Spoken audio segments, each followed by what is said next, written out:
Neyanjulidwa mu lukiiko lw'abakulira amalwaliro g'obukatoliki ku mitendera gyonna nga bayita mu kitongole ki Catholic Medical Bureau egendereddwamu okutema empenda ku ngeri abasawo ku malwaliro gano gye bayinza okuzza obujja obuweereza bwabwe okusobola okutumbula ebyobulamu.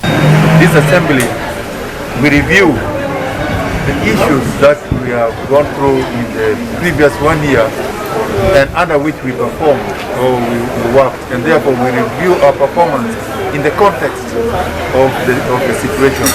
Akulira ekitongole kino Dr. Sam Orachi ayanjulidde abasawo bano bebatuuseeko n'ebikyabasoomooza omuli n'abasawo abagufudde omugano okugaba eddagala eriziyiza obuwuka mu mubiri ekyeyonoonero so nga ate eddagala lino lya bbeeyi nga kati ku malwaliro agawerako eddagala lino terikyaliyo.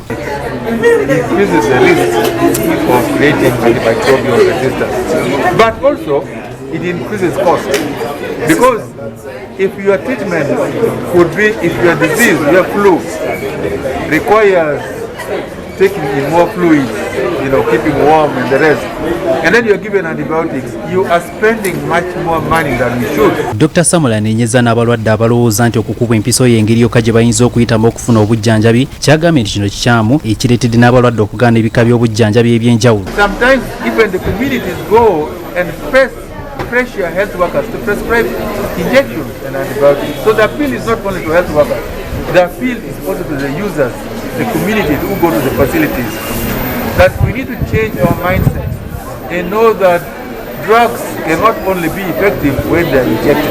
Ye Justice Muhanja akulira ebyobulamu mu kitongole ki Catholic Medical Bureau agamba nti newankubadde bagezezzaako okuteekawo emiwaato okulaba nga abantu bafuna obujjanjabi obw'omulembe kyokka bakyasoomoozebwa olw'ensimbi eziddukanya amalwaliro gano okubeera entono nga wabula baliko kaweefube gwe bataddewo okusobola okulogera ekizibu kino eddagala.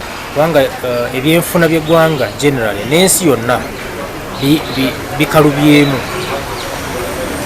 Kati olaba omuntu yali agula sabbuuni singi 5 kati amugula mutwalo.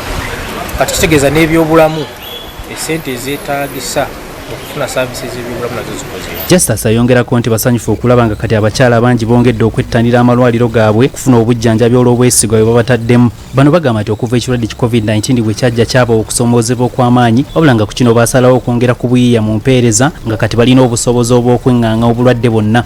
Naye katugezese abantu abeetoolodde Lubaga basobola okukuŋŋaanya ba 10,000 ne tuteeka mu pool nti abantu bonna abeetoolodde abataddemu akasente ako osobola okujja e Lubaga n'ofuna services ku ssente ezo entono. Olukuŋŋaana luno lwakumala ennaku 2 n'ekigendererwa ekyokulaba nga basala amagezi ku biki ebirina okukolebwa okulaba nga abalwadde bafuna obujjanjabi bw'omutindo mu ngeri ey'enjawulo. Asif Sekiwunga ne Jacqueline Nantale, BBS Terefayina Gambuuze.